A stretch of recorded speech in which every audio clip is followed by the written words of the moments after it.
Have you ever met someone who seemed perfect, smart, charming, sweet? She listens to you like nobody else. She makes you feel special in ways you've never felt before. You think you've finally found the one. But months later, you catch yourself wondering, why do I feel more broken, more drained, more confused than ever? This video is for men between 25 and 40 who are dating or living with a partner and feeling exhausted, lost, or unsure of who they are anymore. It starts small. You question your memory. You doubt your own judgment. You apologize for things you don't even remember doing. You feel like you're walking through a minefield, never knowing when the next explosion will hit. You look in the mirror and realize you don't even recognize the person staring back. And here's the cruel truth: many men go through this.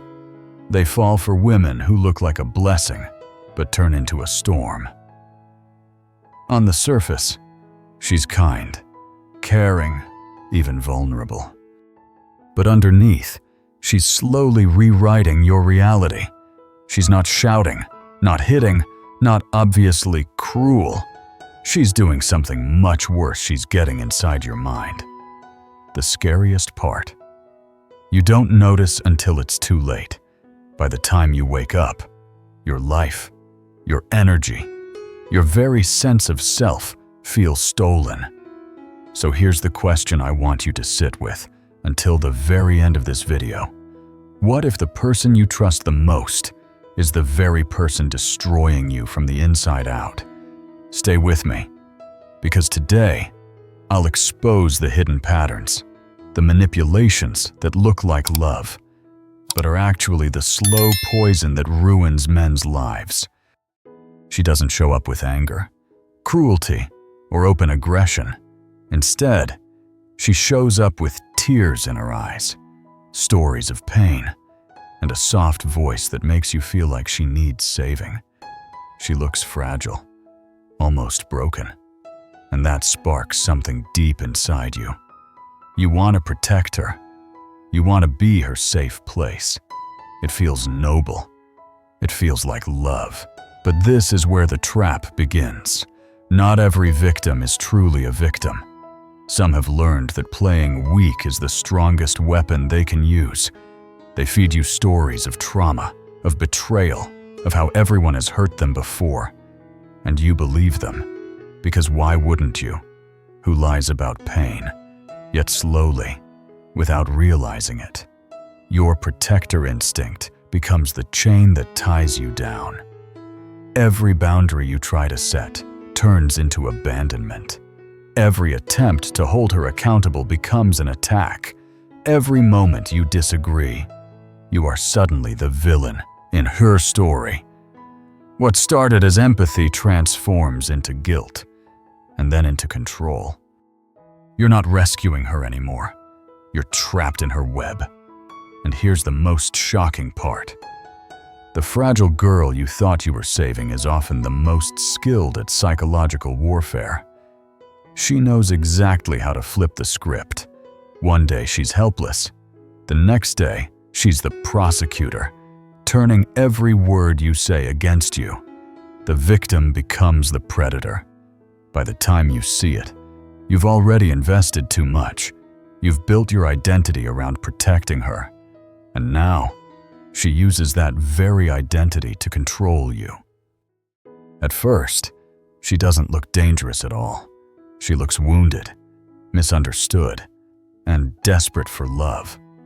She tells you if someone could just stand by her side, if someone could just love her enough, she would finally heal and shena. And of course, you want to be that man. You want to be the one who proves that real love can fix her broken pieces. But here's the truth. Most men learn too late. She has no plan to heal. Her pain isn't something she wants to overcome. It's the bait that keeps you hooked. She thrives on the energy you pour into her. Every time you comfort her, every time you solve her problems, Every time you rescue her from the chaos she creates, she grows more dependent and you grow weaker. It feels noble to carry her burdens. It feels like devotion, but slowly, you realize the weight never lifts. No matter how much you give, she's never satisfied. Because it's not about love, it's about power. She controls you through her endless need, feeding off your time, your emotions, your strength. And here's the cruel irony. The more you try to fix her, the more broken you become. You stop focusing on your own goals, your own health, your own happiness. Your entire life starts revolving around managing her instability. You wake up one day and realize you're not her partner. You're her host. An emotional parasite doesn't want healing. Healing would end the game. What she really wants is to keep you trapped, pouring into her while she empties you. And the scariest part, by the time you see it, you've already given her the best parts of yourself. Some women don't just play weak, they play perfect. To the outside world, she is a dream sweet, generous, sophisticated, admired by everyone she meets. Friends and family tell you how lucky you are. Strangers think you've won the jackpot. And for a while, you believe it too. But behind closed doors, the mask slips. The woman who smiles in public turns cold, critical, and controlling when no one else is watching. She nitpicks your every move. She twists your words. She makes you feel like nothing you do is ever enough. Yet when you try to speak up, you run into a wall because everyone else thinks she's an angel. Who would believe you if you said otherwise? This is her greatest weapon, reputation. She knows that if the world sees her as flawless, your complaints will sound like weakness, exaggeration, even madness. She counts on that. She uses her perfect image as a shield, and you as the scapegoat. You feel trapped between two versions of her, the one everyone adores and the one only you know. And here's the part that makes it so dangerous: you become her silent partner in the performance. She expects you to smile in photos, laugh at parties, and play the role of the happy couple. You carry the secret of her private cruelty while helping her polish the illusion of perfection. The mask controller doesn't just manipulate you in private. She manipulates the entire world to protect her mask. And the longer you stay, the harder it becomes to convince even yourself that what you're living through is real. Peace feels like poison to her. Calm moments make her restless. If life is quiet, she will stir the waters until a storm appears.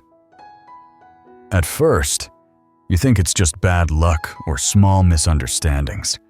But soon you realize chaos follows her everywhere. She turns minor issues into full-scale battles. A forgotten text becomes betrayal. A simple question becomes disrespect. A normal day becomes a crisis that demands your full attention. And each time, you drop everything to calm her down, to solve the problem, to restore order. But the order never lasts. Because chaos isn't a side effect of her personality. It's the fuel she runs on. Here's why it's so powerful. Chaos creates intensity, and intensity can feel like passion. The drama makes you feel needed, makes you feel like the relationship is deep. But in reality, drama is replacing true intimacy. You're not building trust or connection. You're just firefighting one emotional explosion after another. And the more you adapt to her storms, the more you lose yourself. Your nervous system never gets to rest. You're always bracing for the next argument, the next meltdown, the next disaster. Slowly, you realize you're living in permanent crisis mode, and that constant stress is draining your body and mind. The chaos generator doesn't want peace, because peace requires vulnerability. Calm would mean facing her own wounds. So instead, she manufactures noise, keeping you too busy managing the mess to notice the truth. And by the time you see the pattern, exhaustion has already become your new normal. Love is supposed to respect limits, but with her, limits don't exist. At first, it looks innocent. She shows up unannounced because she missed you. She scrolls through your phone because she just wants honesty. She makes plans for you without asking because she thought it would make you happy. Small acts, framed as love, but they're really tests. And once you let them slide, the violations only grow. Soon, your privacy disappears. Your time is no longer your own. She expects unlimited access to your space, your energy, your emotions. And if you ever try to pull back, she flips the script. Alone time means you're selfish. Privacy means you're hiding something. Boundaries mean you don't really love her. This is how she controls you, not by force, but by guilt. She makes you question whether wanting space, independence, or personal choice is wrong, and slowly, you give in. You stop seeing friends she doesn't like. You quit activities that trigger her jealousy. You silence your own needs to avoid her accusations. Before long, your life isn't yours anymore. It's hers. Here's the painful truth. Boundaries aren't barriers to love. They're the proof of healthy love. But the boundary violator convinces you that limits equal rejection.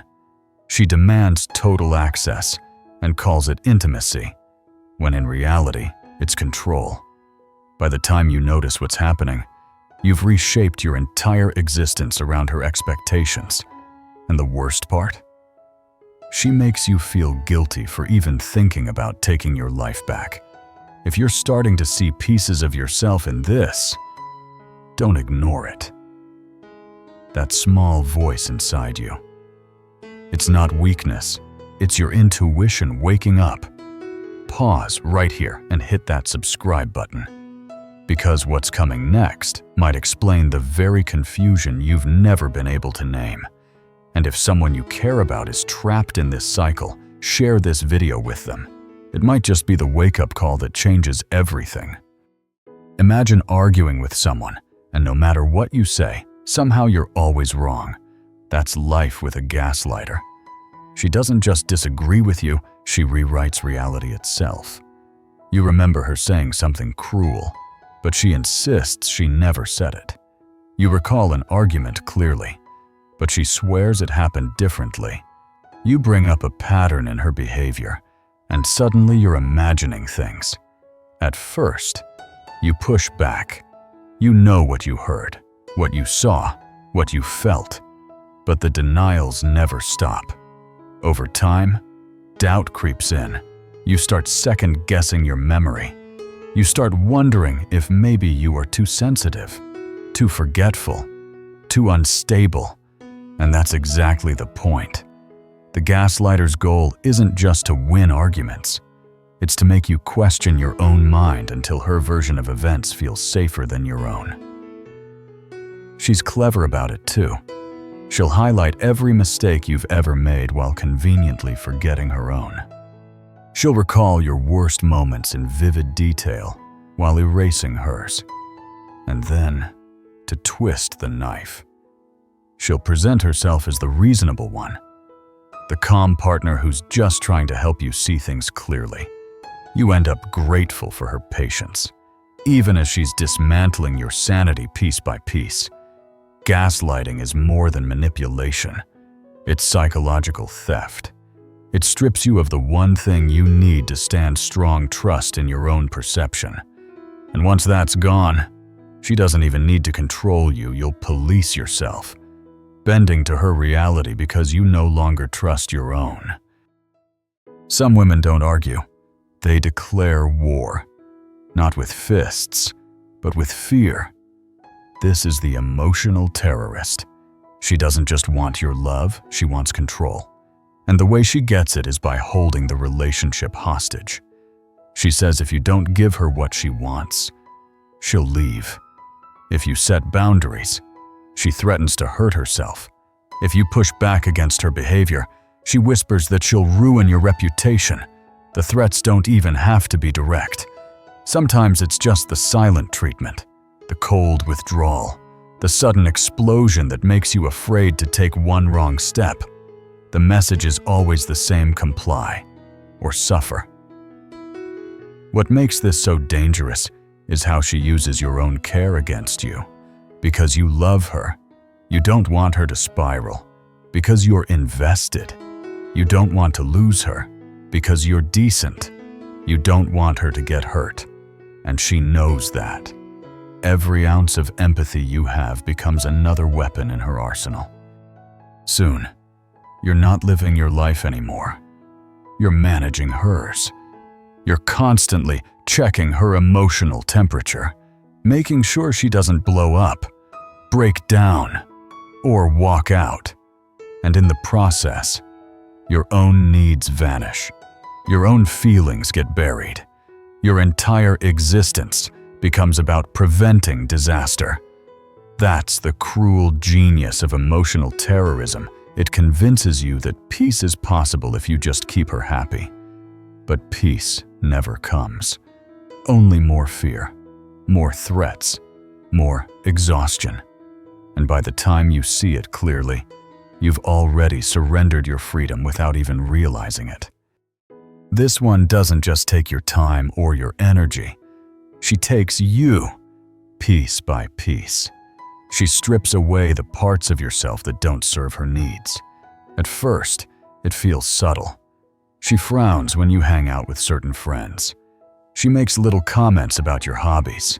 She sulks when you spend time on things that don't involve her. You brush it off, thinking it's no big deal. But slowly, the life you once had starts to disappear. Soon, you're spending less time with people who matter to you. You're giving up passions that once made you feel alive. You're reshaping yourself, not because you want to grow, but because you're tired of the conflict. She rewards the changes that suit her and punishes the ones that don't. It feels like compromise, but it's really control. The most dangerous part is how natural it seems. You don't notice the theft while it's happening. Every little change feels harmless, even loving. Until one day you wake up and realize you're no longer living as you. You're living as the version she designed, the man who exists only to fit her insecurities, her demands, her comfort zone. And when you finally push back, she frames it as love. She says she's just helping you become a better version of yourself. But that's the lie. The identity thief isn't building you up. She's hollowing you out. She doesn't want the real you. She wants a customized puppet who will never threaten her control. By the time you see it, your true self is already fading. And getting him back will take more strength than you ever thought you'd need. Some women fear your growth more than your failure, because as long as you're broken, they feel powerful. But the moment you start to heal, to rise, to reclaim yourself, they panic. This is the recovery prevention agent, the partner who sabotages your progress to keep you trapped exactly where she wants you. At first, it's subtle. You mention therapy, and she rolls her eyes. You set a boundary, and suddenly you're cold. You talk about improving yourself, and she calls it selfish. She'll even create crises out of thin air, an argument right before your gym session, a breakdown right before you see your friends, an emergency every time you try to take a step forward. She knows exactly how to pull you back into the dysfunction you're trying to escape.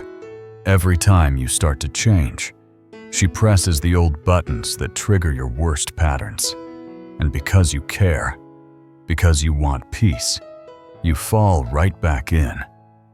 the cycle repeats. You heal a little, she sabotages a lot, and you're stuck in the same loop, wondering why nothing changes. The cruelest part. She disguises it as love. She'll say she's protecting the relationship. She'll frame your growth as abandonment. She'll insist that if you really loved her, you'd stay the same. And if you resist, she'll guilt you into thinking your healing is a threat. But here's the truth: anyone who loves you will support your growth, not fight it. A partner who blocks your healing isn't protecting love, they're protecting control. And the longer you let them, the longer you stay trapped in a cage you could walk out of if only you realized the door has been open all along.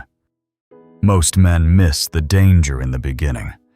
They look for obvious red flags: shouting, cheating, open cruelty. But the most dangerous women don't show their hand like that. Their power lies in the subtle shifts, the quiet patterns that sneak under your radar until your entire reality is rewritten. The first sign is speed. Things move way too fast. She wants deep talks on the second date. She pushes for commitment before you've even had time to breathe. She talks about forever like you've known each other for weeks, not months. At first, it feels exciting, even flattering, but it's not passion. It's urgency. And urgency is always a warning. She wants to secure you before you can really see who she is. The second sign is isolation. It doesn't happen with a direct demand. She won't tell you, "Don't see your friends." Instead, it's subtle.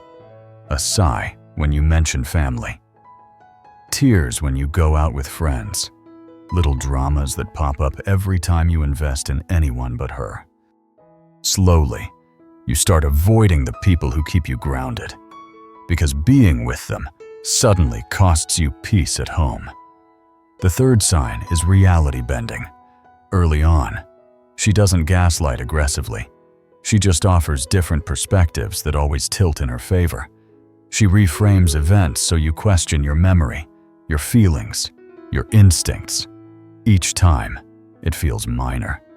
But over time, those small edits accumulate until you don't trust yourself anymore. By the time these three signs lock in urgency, isolation, and reality shifts, you're already standing on a psychological trap door. And if you don't see it early, you'll fall deep before you realize the ground has disappeared beneath you. Toxicity doesn't just stay on her side, it spreads. When you're close to someone, your brain begins to mirror them. Without realizing it, you start syncing with her moods, her rhythms, her way of seeing the world. At first, it feels like deep connection. You finish each other's sentences. You feel in tune. But what's really happening is more dangerous. You're being rewired. Her emotions become your emotions.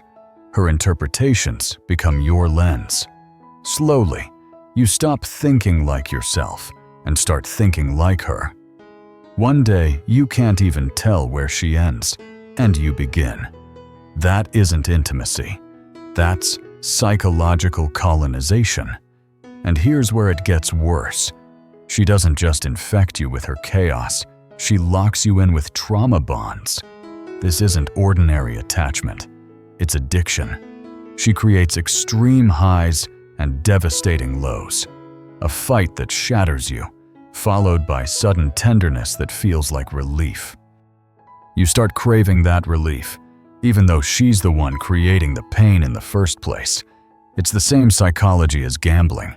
You never know when the jackpot moment of love or approval will arrive. So you keep chasing it. The unpredictability hooks you deeper. Every kiss feels like proof the relationship is real, when in reality, it's just the calm between storms. That's why trauma bonds feel so intense, so unbreakable. You tell yourself the love must be special because it hurts this much. But that's the illusion. Real love doesn't drain you. Real love doesn't make you sick. Trauma bonds trick you into mistaking addiction for devotion, and unless you see through it, you'll keep mistaking poison for passion. One of the sharpest weapons she wields isn't hidden in the relationship, it's displayed in public. Social proof. To everyone else. She's the perfect partner. She posts loving pictures online, curates glowing stories about your romance, and surrounds herself with friends who echo her narrative. When you try to speak out, you sound like the crazy one. After all, how could the woman everyone praises be the same one who drains you in private? This is by design. She manages impressions like a pro. She knows that if the world sees her as sweet, supportive, even angelic, your complaints will lose credibility. Worse, she may recruit your own friends and family to her side, painting you as unstable, selfish, or cold. Soon, you're isolated not just at home, but in your entire social circle. The trap tightens because no one else sees the truth. And if the social cage doesn't hold you, the financial one might. These women often build dependencies that make leaving costly, sometimes impossible. It starts innocently shared expenses, joint accounts, helping each other out, but little by little, you find yourself tied to debts that serve her, commitments that weigh you down, or lifestyles you can barely afford. Now, you're not just emotionally trapped, you're financially cornered. To walk away means losing money, security, maybe even your future. She knows this. She counts on it. Every purchase, every shared bill, every favor becomes another shackle around your ankle. The combination is brutal. Social proof locks your reputation. Financial entanglement locks your freedom. Together, they form a prison without walls, one you may not even realize you've stepped into until escape feels impossible. When you finally start to wake up, when you begin pulling yourself out of the fog, that's when her most ruthless tactics appear. Because your healing threatens everything. If you grow stronger, you won't be easy to control. If you reclaim your confidence, you won't play the role she needs you to play. So she sabotages. Maybe you decide to see a therapist. Suddenly, therapy becomes selfish. You ask for space, and she cries about abandonment. You set a boundary, and she accuses you of giving up on the relationship. Each step toward freedom gets twisted into an act of betrayal. And if guilt isn't enough, she creates crises. An argument right before your appointment. A breakdown right when you're headed to see supportive friends. An emergency whenever you try to take a step forward. She'll even weaponize your own healing language against you. The terms you've learned in therapy get flipped back onto you. Your healthy communication gets labeled manipulation. Meanwhile, her manipulation gets reframed as justified emotional reactions. It's a psychological chess game, and she knows every move. Here's the harsh truth: many of these women aren't sitting in dark rooms plotting your destruction. They're not cartoon villains. They're unconscious, broken people acting out wounds they refuse to face. But that doesn't make the damage any less real. Your empathy, your kindness, your desire to help, all of it becomes the fuel that keeps the cycle alive. You cannot fix someone who doesn't want to change. You cannot love someone into healing. And if you try, the only person who ends up destroyed is you. So here's the bottom line. You cannot rescue someone who is determined to stay broken. You cannot sacrifice your sanity, your dreams, your identity just to keep a toxic relationship alive. Love is not supposed to feel like a cage. Real love builds you, strengthens you, and makes you more of who you are, not less. The women worth your time are not the ones who drain you until nothing is left.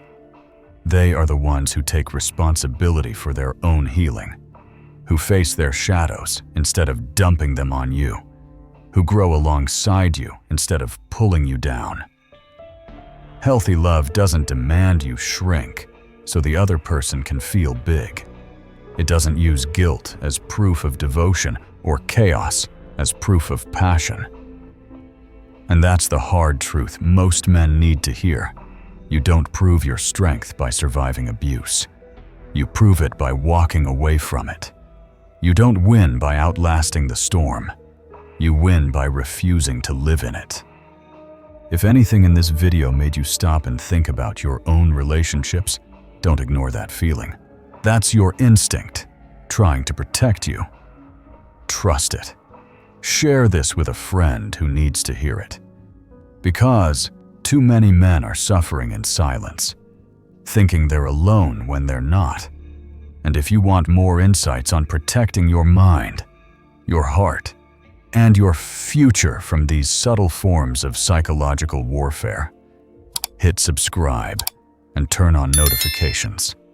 Because the knowledge you gain today could save you years, maybe even a lifetime of damage disguised as love.